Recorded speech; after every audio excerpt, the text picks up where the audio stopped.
Hola, muy bienvenidos a este módulo sobre el estatuto administrativo y los cargos públicos. Vamos a analizar preliminarmente el estatuto administrativo, eh, el ingreso a los cargos públicos, los distintos cargos públicos que existen y de esa forma nos vamos a comenzar a adentrar en esta normativa tan importante en la vida funcionaria que rige a la gran mayoría de funcionarios públicos, no todos, evidentemente, pero sí a un número importante de ellos. Lo primero que tenemos que tener claro es que el estatuto administrativo tiene una naturaleza jurídica de ley, por ende está bajo la Constitución y por sobre los decretos o resoluciones que se dicten por determinado servicio.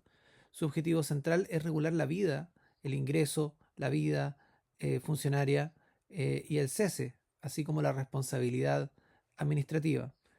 Siempre tiene que relacionarse con otras normas jurídicas que también rigen la vida de un funcionario público. No es solo el estatuto administrativo. Por ejemplo, está también la ley de bases generales de la administración del Estado, está la ley de probidad, que van estableciendo ciertas obligaciones, ciertas prohibiciones que tienen los funcionarios públicos.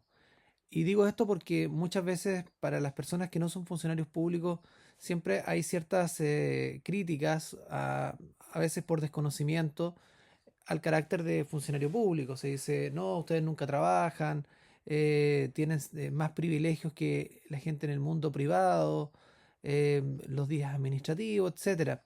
Sin embargo, también hay que entender que el funcionario público tiene algunas cargas extra. Por ejemplo, en el Código Penal se establecen delitos que solo pueden ser aplicados a los funcionarios públicos, los denominados delitos funcionarios.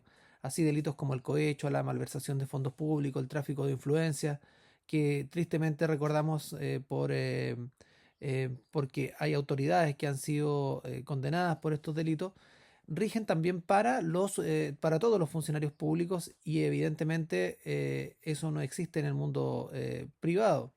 Por otro lado, además de la responsabilidad penal y la responsabilidad civil que rige o que se aplica al normal de las personas por cualquier infracción a la ley, el funcionario público tiene otro sistema de responsabilidad que es la responsabilidad administrativa, que se hace efectiva a través de los procedimientos disciplinarios que son el sumario y la investigación sumaria, que buscan investigar algún hecho que signifique alguna infracción a la ley, al derecho público en particular, y la participación del funcionario público en dicho hecho, aplicando, si corresponde, las sanciones que el estatuto administrativo establece, que son básicamente la censura, la suspensión, la destitución, multa, etcétera.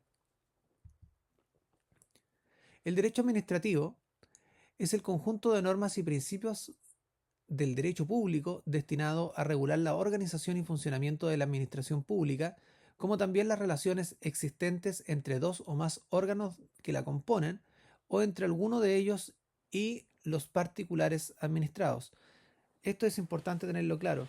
En el mundo del derecho se distingue entre el derecho público y el derecho privado. El derecho público rige fundamentalmente la institucionalidad pública existente en un determinado país. Así, eh, forman parte del derecho público el derecho constitucional, el derecho administrativo y también normas de orden público como el derecho penal. El derecho privado, por su parte, rige fundamentalmente a los particulares y está constituido, por ejemplo, por el derecho civil, el derecho comercial, etcétera.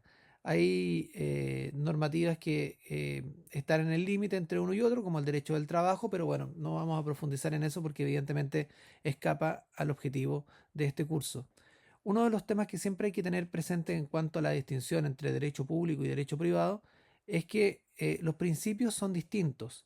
En principio, en el derecho público solo puede hacerse aquello que la ley permite. En derecho privado puede hacerse todo aquello que la ley no prohíbe. Es decir, la dinámica es distinta.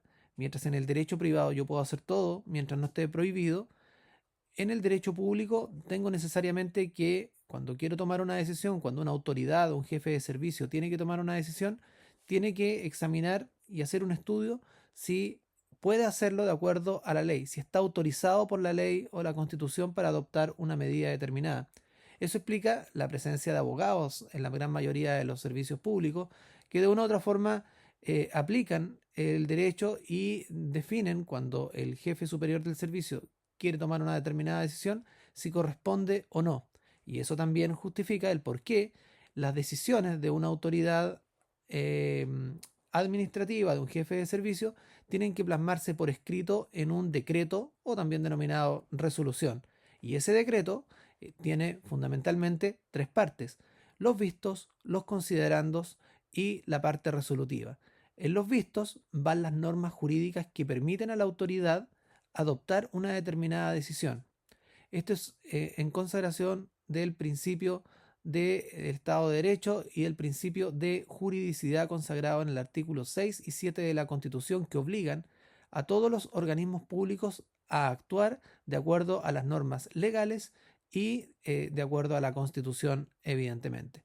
Entonces, volviendo a nuestro decreto o resolución, tenemos en primer lugar los vistos, donde van las leyes y donde van las normas constitucionales que autorizan a una autoridad a adoptar una decisión determinada. Luego vienen los considerandos, que se refiere a situaciones de hecho que motivan la adopción de una determinada decisión. Y finalmente la parte resolutiva, que es la decisión propiamente tal. Los actos de la administración deben necesariamente ser fundados, es decir, motivados, eh, a riesgo de incurrir en algún vicio de ilegalidad que puede significar la nulidad del acto. Entonces, siempre debe justificarse bien cada decisión, y por eso deben complementarse adecuadamente los vistos y los considerandos, dado que, como se señaló anteriormente, en el ámbito del derecho público solo se puede hacer aquello que la ley permite, y en el decreto tiene que bastarse a sí mismo, tiene que quedar claro en qué ley, en qué artículo concreto se autoriza adoptar una medida determinada. Por eso, si hay funcionarios que tienen que redactar decretos, pongan especial atención a esto. No es solamente una formalidad. En definitiva, es la justificación de la decisión, y si hay dudas referente a si una ley puede o no autorizar a una autoridad a tomar una determinada decisión, están siempre los dictámenes de Contraloría, que lo que hacen es interpretar la norma jurídica. Ustedes saben que la realidad supera al derecho y supera a la ley, y hay muchas situaciones que no están reguladas en el estatuto administrativo o en otras normas de derecho público. Es por eso que Contraloría, que es un órgano contralor, valga la redundancia, desarrolla una jurisprudencia administrativa en virtud de la cual se interpretan los preceptos públicos, y en definitiva le vamos dando contenido y complementando el derecho en aquellas vacíos o lagunas que pueda presentar. Es más, si existe alguna duda referente a si la autoridad pública puede tomar una decisión, lo que yo puedo hacer es solicitar un pronunciamiento a Contraloría. Lo puedo hacer perfectamente solicitándole que se interprete una norma jurídica en particular, de la cual yo dudo que autoriza a la autoridad o al jefe de servicio a tomar una determinada decisión, y la Contraloría responde y se pronuncia referente a si corresponde o no corresponde de acuerdo a la ley y los principios que rigen el derecho administrativo. Ahora, los tiempos que se demora Contraloría ya es otro tema que escapa al objetivo de este curso, pero evidentemente que se puede hacer cuando hay dudas referente a la implementación, por ejemplo, de una política pública donde hay que adoptar una serie de decisiones, y si hay dudas, yo puedo consultar a Contraloría. Cabe indicar, solo para terminar este punto, de que estos dictámenes de Contraloría sin duda obligan a la administración del Estado, y son de gran ayuda para los abogados y para los jefes de DAF, por ejemplo, que siempre hay dudas de interpretación acerca de distintas normativas. Pero en caso de judicializarse un caso y haber una sentencia, la sentencia judicial prima por sobre el dictamen, porque al fin y al cabo la Contraloría General de la República no es más que un órgano de la administración del Estado. En cuanto al derecho administrativo, tiene distintas fuentes. La principal de ellas es la Constitución Política de la República. Cabe señalar acá que en un Estado de Derecho, como se precia el Estado chileno, la Constitución es la norma jurídica fundamental en la forma y en el fondo. tienen que respetar la Constitución, tanto la ley como los decretos que dicta el presidente de la República. Y hay distintos organismos encargados de velar porque se respete esa constitucionalidad en la forma y en el fondo. Está el Tribunal Constitucional, la Contraloría General de la República y, por cierto, los tribunales de justicia que ante una controversia en materia de derecho administrativo tienen que resolver esa situación. Cuando digo forma y fondo, me refiero a que, por ejemplo, la ley tiene ciertas etapas, cierto proceso para llegar a ser ley en la discusión parlamentaria y tienen que respetarse evidentemente las normas constitucionales en esa materia, los quórum, los plazos, los procesos las distintas etapas que tiene que cumplir el proceso de formación de la ley y en el fondo también, es decir, el contenido de la ley no puede extralimitarse ni, en definitiva, no regirse por lo que señala la Constitución. Ahí operan, como les digo, este tipo de órganos de control. Otra fuente, que es, la fuente me refiero al el contenido del derecho administrativo, donde yo eh, accedo al derecho administrativo, son las leyes. Entre ellas hay muchas leyes, no solamente el estatuto administrativo, está la ley de bases generales de la administración, que se aplica a la gran mayoría de los órganos de la administración del Estado y donde se regula, por ejemplo, el principio de probidad, se regulan las inhabilidades, entre muchas otras materias. Está el estatuto administrativo, los funcionarios municipales tienen un estatuto administrativo de funcionarios municipales que es parecido, pero no es exactamente igual al estatuto administrativo para órganos centralizados. La ley de procedimiento administrativo, ley de compras públicas, ley de transparencia, ley del lobby, etcétera, etcétera, etcétera. Todas son normas que dan contenido al derecho administrativo. También están los decretos que dicta ahí me faltó agregarlo, los decretos y resoluciones del presidente de la República, que pueden ser instructivos, pueden ser circulares o simples decretos.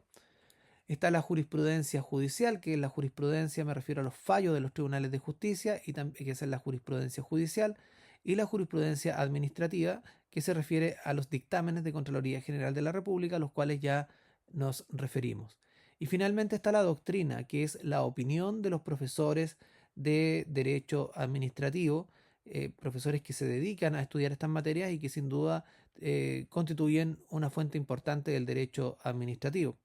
Tan importante, por ejemplo, que les voy a dar un ejemplo que es la llamada confianza legítima, que este principio en virtud del cual los órganos de la administración no pueden cambiar intempestivamente su criterio cuando ya a lo largo de los años han adoptado una determinada decisión en un determinado sentido, y eso es reiterado en el tiempo.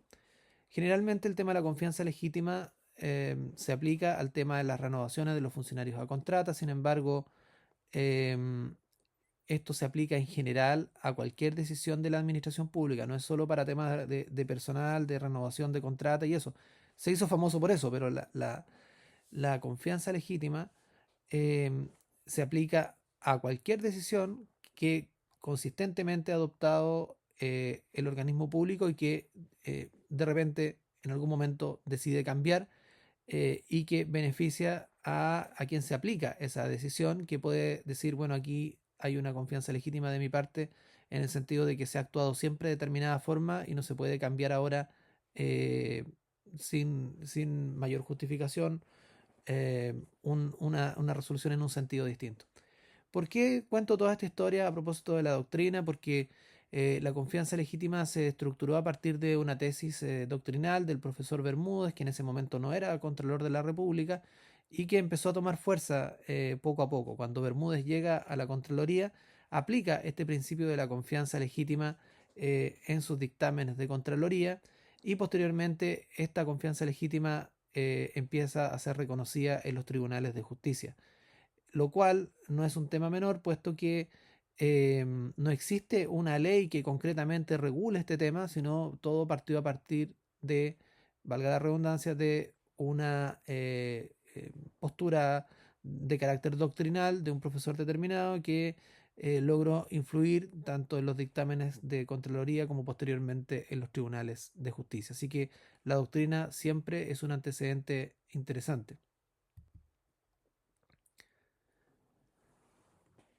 En cuanto al estatuto administrativo, el artículo primero señala que las relaciones entre el Estado y el personal de los ministerios, intendencias, gobernaciones y de los servicios públicos centralizados y descentralizados creados por el cumplimiento de la función administrativa se regulan por las normas del presente estatuto administrativo, con excepciones que establece el inciso segundo del artículo 21 de la ley 18.575.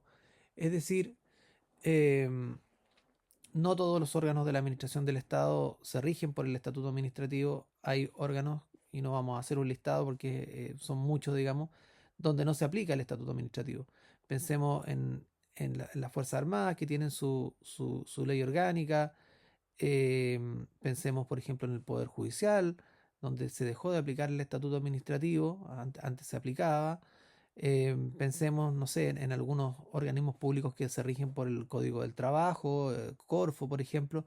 Entonces, es de aplicación general, pero tampoco es que todos los servicios públicos se rijan por el estatuto administrativo. Sí rige a la mayoría de los funcionarios públicos que se desempeñan en órganos de carácter que dependen de nivel central, que dependen de un ministerio, de una subsecretaría, y en definitiva hay contadas excepciones, pero de que las hay, las hay. Tal vez la más importante son las municipalidades, donde existe otra ley que se llama Estatuto Administrativo para Funcionarios Municipales, que si bien tienen un mismo nombre, son muy parecidas, son leyes distintas y eso trae sus consecuencias. Por ejemplo, para funcionarios que pasan de la municipalidad a los órganos regidos por el Estatuto Administrativo, donde hay ciertas situaciones que no tienen necesariamente una solución de continuidad, porque son leyes distintas. Hay mucha jurisprudencia administrativa de parte de la Contraloría General de la República en esa materia, y desde luego es importante tenerlo.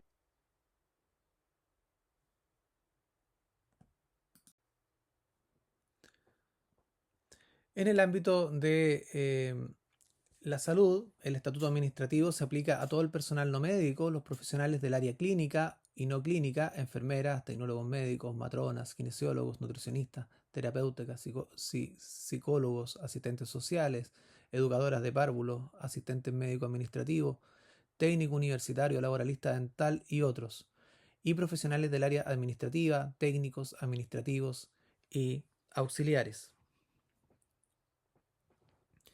La ley 15.076, por su parte, se aplica al personal médico, funcionarios que se desempeñan en turnos de 28 horas en las unidades de emergencia, en las unidades de cuidado intensivo, servicios clínicos de obstetricia o maternidad, unidades de neonatología y liberados de guardias que sirven cargos de 22 horas en extinción.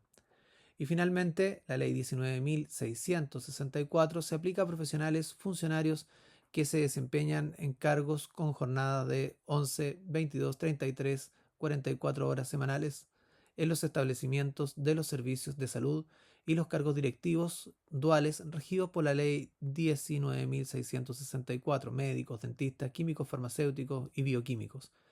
El decreto con fuerza de ley 29 del año 2004 rige supletoriamente los aspectos no considerados por esta ley 19.664.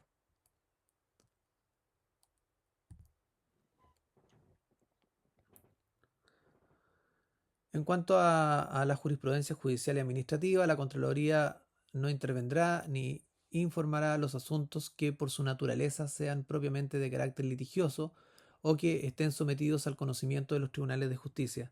Como se señaló anteriormente, eh, cuando existe un pronunciamiento judicial, la Contraloría se abstiene en general, puesto que prima el pronunciamiento judicial.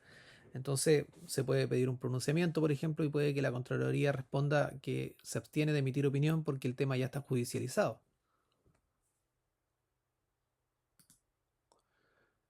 Los dictámenes de Contraloría constituyen la jurisprudencia administrativa, como se dijo anteriormente, y los interpretativos de leyes que rigen desde la vigencia del texto interpretado, y su obligatoriedad emana tanto de esa norma como de las disposiciones legales y constitucionales sustentatorias de las atribuciones de la entidad fiscalizadora, pues ésta no agrega nada a las normas, sino que emite juicios declarativos sobre ellas formando un todo obligatorio para la autoridad y las personas acogidas o reguladas por ellas, a menos que Contraloría modifique la jurisprudencia anterior y este pronunciamiento rija para el futuro. Esto lo define un dictamen del año 1998 y se refiere entonces a la obligatoriedad de los dictámenes de Contraloría, porque uno puede decir, bueno, si es un organismo público, ¿por qué me afecta a mí lo que dice Contraloría? Bueno, que hay un dictamen que aclara un poco ese punto y en definitiva hay que entenderlo también como una ayuda o una orientación referente a cómo actuar en determinados casos, pero que tiene este carácter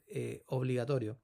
Donde hay controversia referente a la obligatoriedad de las disposiciones de Contraloría, se refiere a la responsabilidad administrativa, por ejemplo, en la tramitación de sumarios, donde el jefe de servicio adopta una decisión y la Contraloría, conociendo el sumario administrativo, se pronuncia sobre situaciones de fondo e incluso cambia la sanción.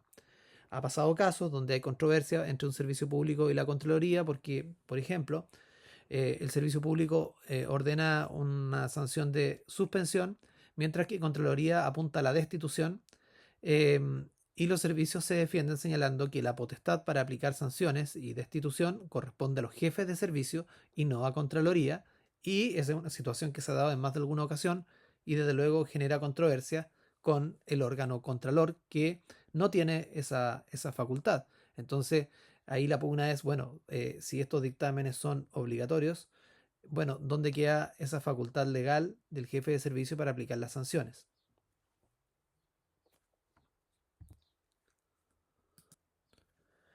Tenemos otra jurisprudencia acá. Yo voy a ir indicando ciertos dictámenes que son interesantes referente a algunas materias. El dictamen 49.757 del año 2002 señala que las disposiciones del Código del Trabajo, en la medida que rigen a determinados servidores del Estado, tienen el carácter de normas estatutarias de derecho público que defina los derechos y obligaciones que deben en la especie respetarse. Eh, Aquí dos cosas. Hay ciertos funcionarios públicos que se rigen por el Código del Trabajo. Pensemos en funcionarios de Corfo, pensemos en el ámbito de la municipalidad, en el médico que realiza los exámenes para obtener o renovar la licencia de conducir. Es la misma ley la que señala que se puede contratar por esa vía. Hay organismos públicos como los tribunales ambientales, por ejemplo, también que se rigen por el Código del Trabajo, pero evidentemente rige para ellos también el principio de probidad administrativa.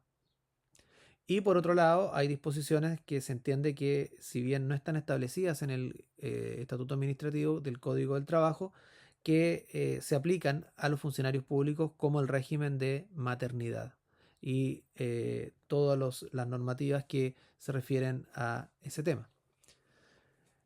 Hay también fallos judiciales que señalan que, si bien el inciso segundo del artículo 7 del Código del Trabajo excluye a la aplicación de sus normas a las personas que indica, en la medida que se encuentren sometidas por ley a un estatuto especial, cuyo es el caso de los funcionarios de la Administración del Estado, como el demandante en el caso concreto a que se refiere, según se ha anotado anteriormente, lo cierto es que el inciso tercero de referida norma prevé la posibilidad de que, comillas, los trabajadores de las entidades señaladas en el inciso precedente les sean aplicables las normas del Código del Trabajo si concurren las exigencias copulativas consistentes en que a. se trate de materia o aspectos no regulados en sus respectivos estatutos y b. ellas no fueren contrarias a estos últimos. Ahí hay está citada cuál causa señala eso.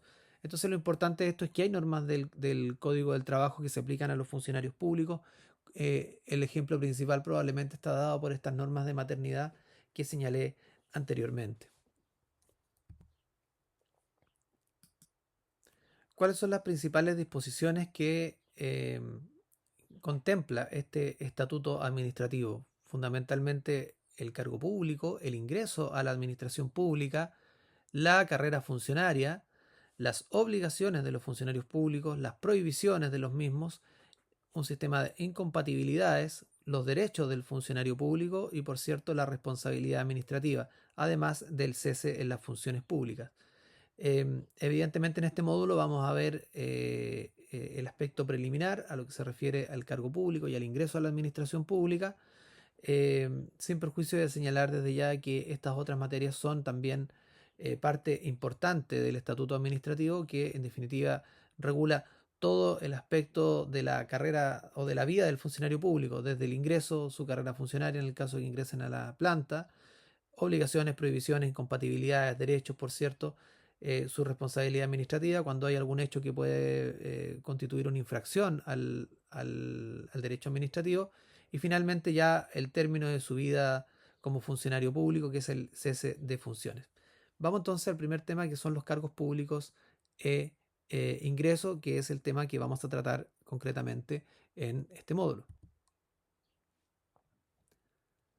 El cargo público, ¿qué es el cargo público? Los cargos públicos son estructuras esquemáticas que corresponden a una especialidad funcionaria. Estas especialidades son 5: la directiva, la profesional, la técnica, la administrativa y la auxiliar, y dan origen a las plantas directivas, profesional, administrativa y auxiliar. ¿Qué nos indica la ley de bases? Que, como yo dije, también regula la vida del funcionario público, no solo el estatuto administrativo. La ley de bases nos dice que las autoridades y funcionarios deberán velar por la eficiente e idónea administración de los medios públicos y por el debido cumplimiento de la función pública. Agrega que los funcionarios de la administración del Estado estarán afectos a un régimen jerarquizado y disciplinado. Deberán cumplir fiel y esmeradamente sus obligaciones para con el servicio y obedecer las órdenes que les imparta el superior jerárquico. Incluso hay un delito por ahí muy poco utilizado que es una especie de desobediencia al superior jerárquico. Entonces, lo primero que tenemos que tener claro es que este sistema establecido en el Estatuto Administrativo es un sistema que evidentemente obliga a un fiel y leal cumplimiento con las funciones públicas, pero además es un régimen jerarquizado y disciplinado. Finalmente, las autoridades y jefatura, dentro del ámbito de sus competencias y en los niveles que corresponda, ejercerán un control jerárquico permanente del funcionamiento de los organismos y de la actuación del personal de su dependencia, señala el artículo 11 de la Ley de Bases Generales de la Administración.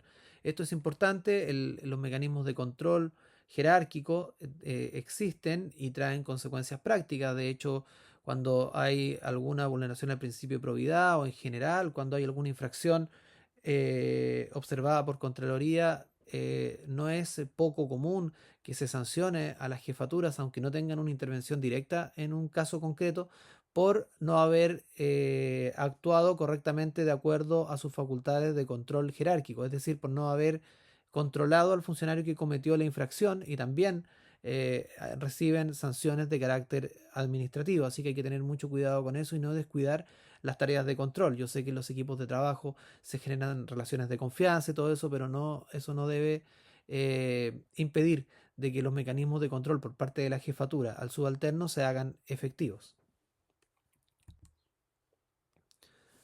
Las autoridades y funcionarios facultados para elaborar planes o dictar normas deberán velar permanentemente por el cumplimiento de aquellos y la aplicación de éstas dentro del ámbito de sus atribuciones, sin perjuicio de las obligaciones propias del personal de su dependencia. Se señala además que los funcionarios de la Administración del Estado deberán observar el principio de probidad administrativa y, en particular, las normas legales generales y especiales que lo regulan. Aquí se hace hincapié en el principio de probidad, que es un principio fundamental que fue incorporado en la Constitución, incluso en el artículo 8, el principio de transparencia y probidad, y que se suma a otro principio sumamente importante de la administración pública, al cual se hace referencia ahí, que es el cumplimiento de la ley y la Constitución. Este principio se conoce como el principio de juridicidad y está establecido en el artículo 6 y 7 de la Constitución, y obliga a todos los funcionarios públicos, en definitiva, a actuar dentro de la legalidad y las normas constitucionales vigentes en todas sus actuaciones. Así que hay que tener especial resguardo a este principio. Agrega la ley de bases que estamos analizando que el personal de la Administración del Estado estará sujeto a responsabilidad administrativa sin perjuicio de la responsabilidad civil y penal que pueda afectar. Es decir, un hecho determinado que constituye una infracción, por ejemplo el estatuto administrativo, puede a la vez significar un procedimiento civil y una sanción civil en la cual el funcionario tenga que responder con su propio patrimonio. O ese mismo hecho puede generar alguna pena privativa de libertad si tiene responsabilidad penal, y ese funcionario puede terminar en la cárcel. Entonces, no es que porque se haga un sumario va a quedar liberado de lo penal o va a quedar liberado de indemnizar al servicio, si es que se hace efectiva la responsabilidad civil. Un hecho puede generar distintos tipos de responsabilidades y a eso apuntaba adelante cuando le señalaba que, claro, si bien el estatuto administrativo establece algunos derechos como los días administrativos, por ejemplo, pero también establece algunas cargas que solo deben soportar los funcionarios públicos, como en materia penal, además de todos los delitos comunes que pueden afectar a cualquier persona, un grupo de delitos que se denomina funcionarios y que se aplican solo a los funcionarios públicos. Finalizamos esta lámina señalando que el funcionario nombrado adquiere en propiedad sobre su empleo y como consecuencia la estabilidad.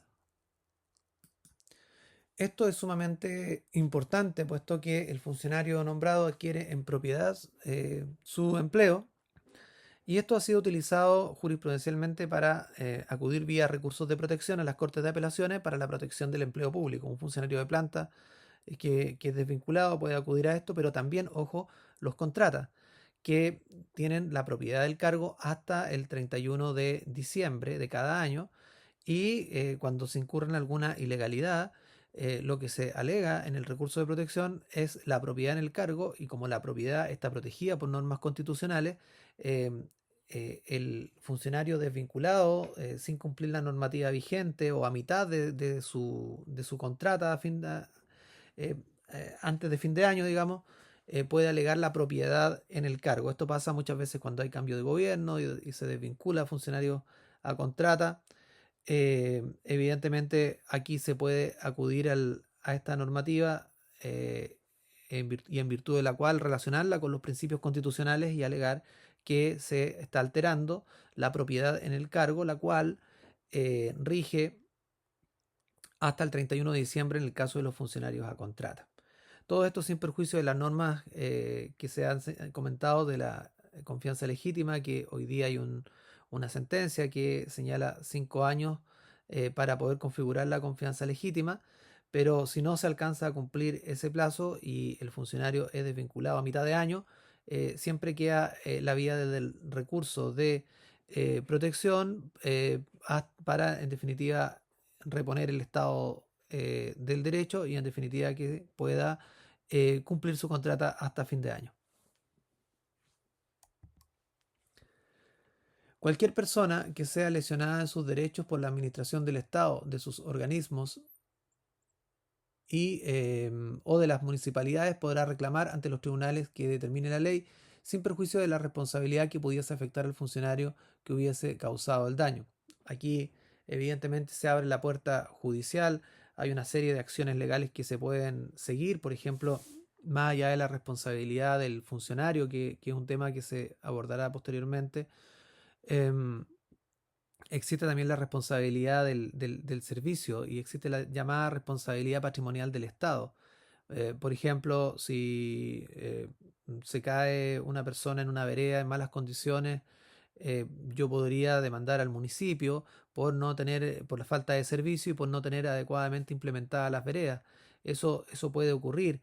O también las demandas que se dirigen contra vialidad, por ejemplo, cuando no se realiza la limpieza de la faja fiscal en las carreteras del país, y puede, por ejemplo, un árbol caer sobre un vehículo. Evidentemente, como hay un principio de responsabilidad y los órganos son responsables, cualquier persona, si es víctima de esta situación, puede demandar al Estado y obtener una debida indemnización por esa situación.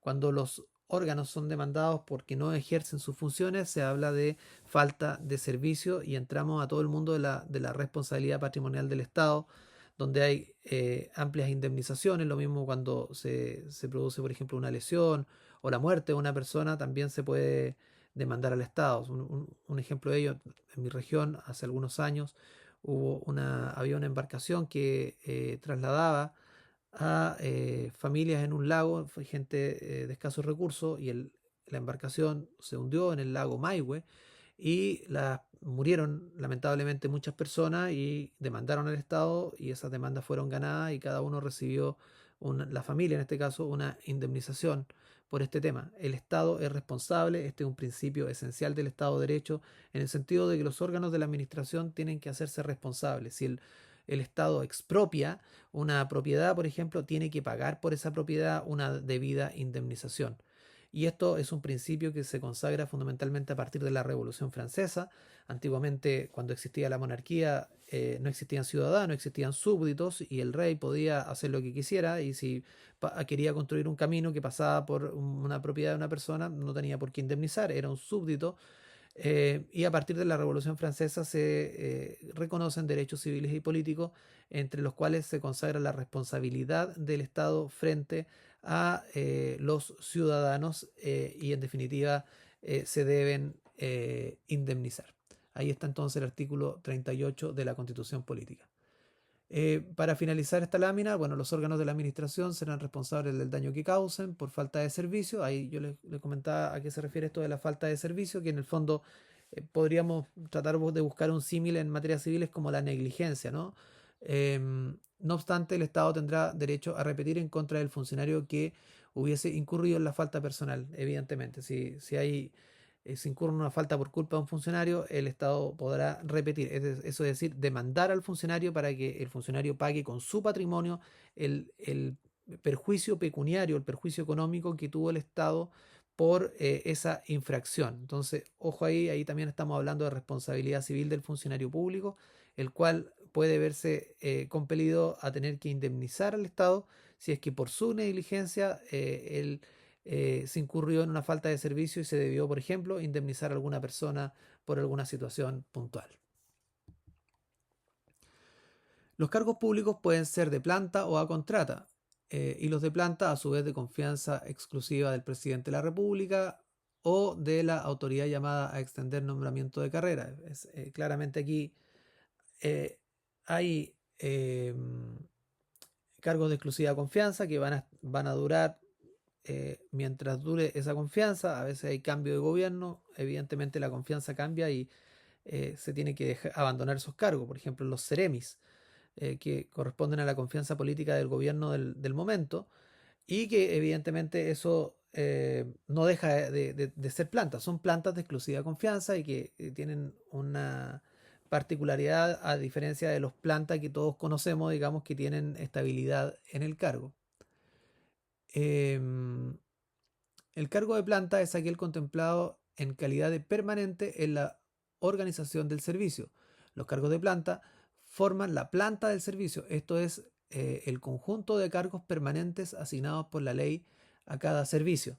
Ya, esto es interesante señalar que no porque la ley establezca cargos de planta va a significar que existan cargos de planta, porque lamentablemente hemos visto algunas malas prácticas que es muy común en la administración en Chile, que tienen que ver con no proveer esos cargos de planta. Entonces, aunque la ley los digan y los reconozcan, nunca se cubren porque generalmente quien detenta el poder, quien es la autoridad del servicio, muchas veces decide ocupar esos fondos destinados a esas plantas para generar algunos cargos a contrata, que generalmente son gente de su confianza, con los cuales llega y se instala, y que muchos de los cuales tienen que irse también cuando él se va, pero algunos van quedando.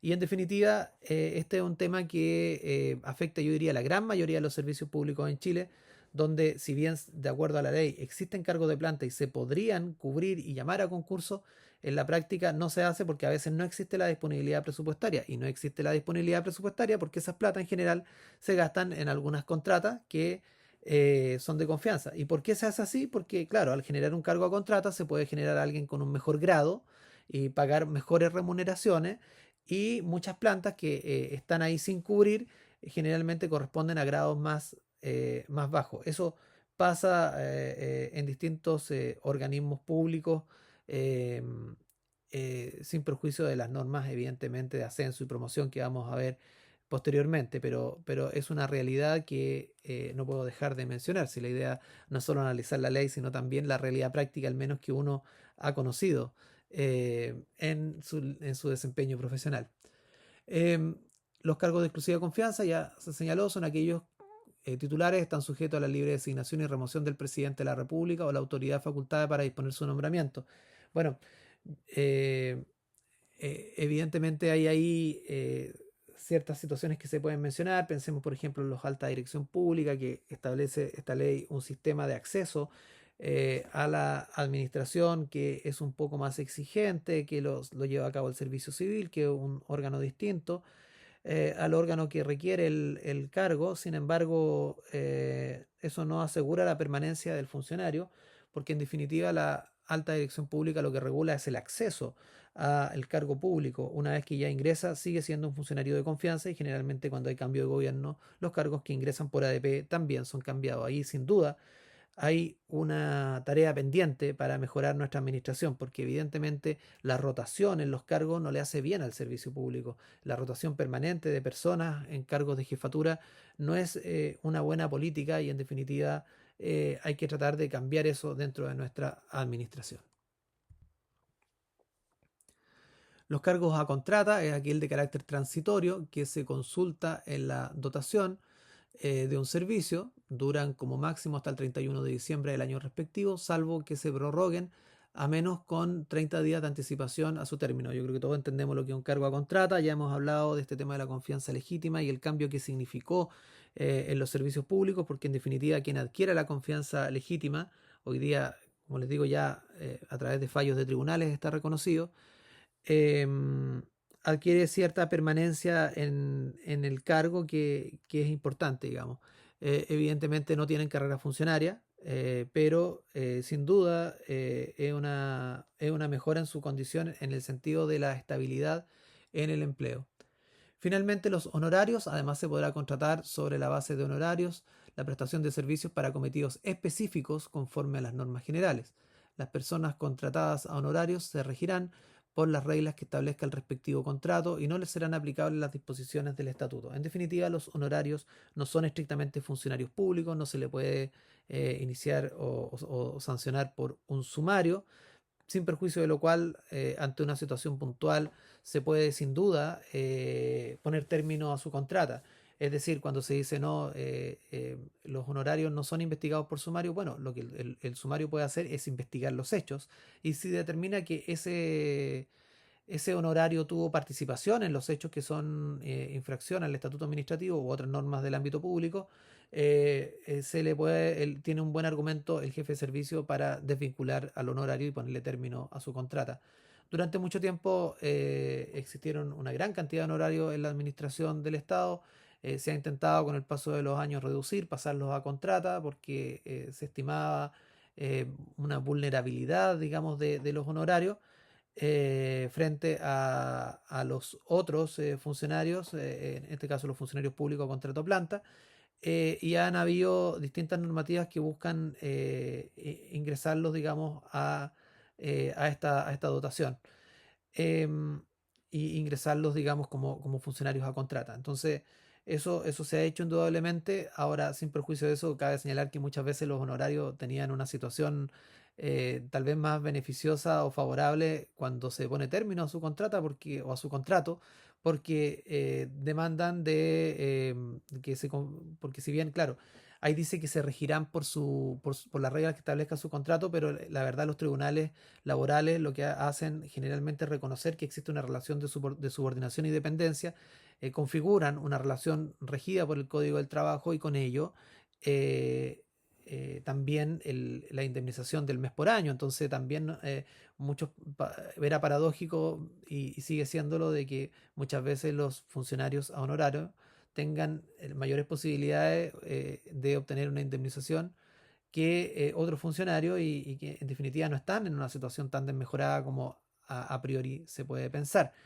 Em, Así que eso, bueno, y esto hay que sumarle, y no solo para los honorarios, sino también para los otros funcionarios, los contratos, por ejemplo, la denominada tutela laboral, que hace algunos años se aplica también a los funcionarios públicos, y que ha sido una herramienta muy interesante, a través de los cuales los funcionarios públicos han acudido a los tribunales laborales cuando hay situaciones que impliquen un menoscabo y una vulneración a sus derechos fundamentales. Por ejemplo, la discriminación. Uno puede alegar discriminación política y tratar de configurar que hay un cierto hostigamiento por ese motivo, y se puede aplicar la tutela laboral con también una respectiva indemnización. Pero eso, como ya es, se los dejo como comentario, como antecedente, pero deben ustedes conocerlo, porque evidentemente es una posibilidad que tienen los funcionarios públicos que son víctimas de alguna situación de vulneración a sus derechos fundamentales en el entorno del ejercicio de su función pública. El agente público. Un agente es aquel que gestiona negocios ajenos. Por tanto, la expresión agente público dice relación con quien gestiona o ejecuta una determinada labor a nombre del Estado. De acuerdo a la Contraloría, el agente público es la persona que el fisco contrata sobre la base de honorarios para la ejecución de labores que dicen relación con el cumplimiento de los objetivos y fines perseguidos por la administración. Ahí están los dictámenes que lo señalan. Se trata de una modalidad de contratación de honorarios, pero con características propias e independientes del sistema general de honorarios a que alude el estatuto administrativo. La contratación del agente público es en base a un contrato de prestación de servicios a honorarios, pero que solo se autoriza a convertirlo si la ley lo autoriza. La ley debe autorizar la contratación de un agente público. Por lo tanto, la calidad de agente público solo puede ser conferida por ley. Los derechos y obligaciones del agente se encuentran definidos en el convenio respectivo y no por el estatuto administrativo.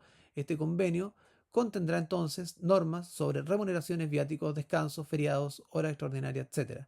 Por último, se considerarán funcionarios públicos en cuanto adquieren responsabilidad administrativa. En términos muy simples, pueden ser objeto de sumario administrativo.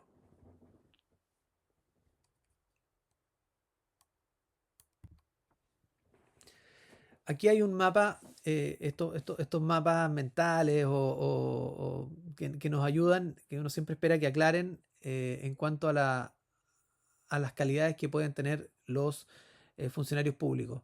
Ahí están los permanentes, te lo robé de una presentación que tenía para el ámbito municipal, por eso aparecen jefaturas que no necesariamente se aplican a la administración centralizada, pero hay cargos permanentes y transitorios. Los permanentes son los de planta, los transitorios son los a contrata.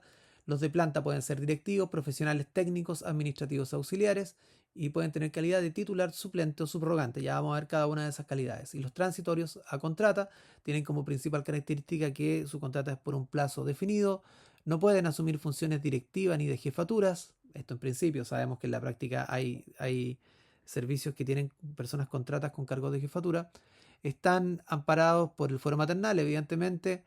eh, y está bueno el cese de la cláusula mientras sean necesarios sus servicios, ¿ya? Así que se les puede poner término al plazo, digamos, y algunos agregan esta cláusula para poner término antes, pero evidentemente, o para no motivar o justificar en demasía, digamos, la desvinculación, pero en la práctica es un tema que en los hechos es más judicial y que los tribunales se han encargado de definir.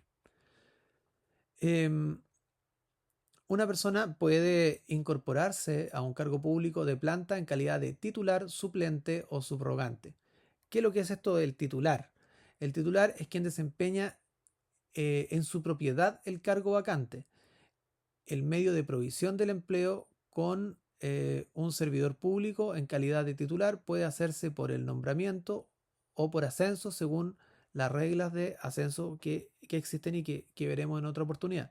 Excepcionalmente podrá hacerse a través de la permuta, que es el cambio de sus plazas que concuerdan los titulares de un mismo grado en una misma planta con autorización de las autoridades que lo hayan designado en los destinos que ocupan. Ya puede existir una permuta en determinados casos, cambiarse de ciudad, por ejemplo, y eso se da con cierta regularidad en los servicios públicos, generalmente más grandes, porque los más pequeños, servicios más chicos, no tienen suficientes plantas como para poder operar con esto, digamos.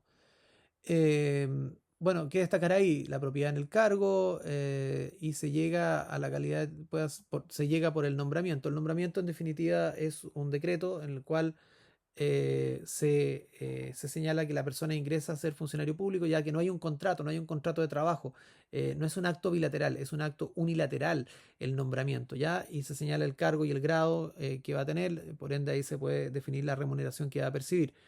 Em, Posteriormente, muchos organismos dictan otro decreto, otra resolución que determina las funciones que va a tener ese funcionario que se incorpora a la administración pública, pero muchos servicios en realidad tienen el decreto de nombramiento, pero no se señalan las funciones. En otros casos también es la ley la que señala las funciones cuando se trata de cargos de mayor relevancia, de jefaturas, qué sé yo, cargos ADP, etcétera. El suplente es el reemplazante de un cargo cuando ha de encontrarse sin titular por un mes o más. Son suplentes aquellos funcionarios designados en esta calidad en los cargos que se encuentran vacantes y en aquellos que por cualquier circunstancia no sean desempeñados por el titular durante un lapso no inferior a 15 días. La suplencia puede significar el pago de la remuneración del cargo que está vacante, así que, pero se da poco, mucho menos que la subrogancia, que es de uso masivo. ¿Qué es la subrogancia? El subrogante es el reemplazante de un cargo por el lapso del ministerio, perdón, por el solo ministerio de la ley. Es un medio automático de reemplazo. Los subrogantes son aquellos funcionarios que entran a desempeñar el empleo del titular o suplente por el solo ministerio de la ley cuando estos se encuentran impedidos de desempeñarlos por cualquier causa. La subrogación corresponde asumirla al funcionario que sigue al ausente en el orden jerárquico de la respectiva unidad.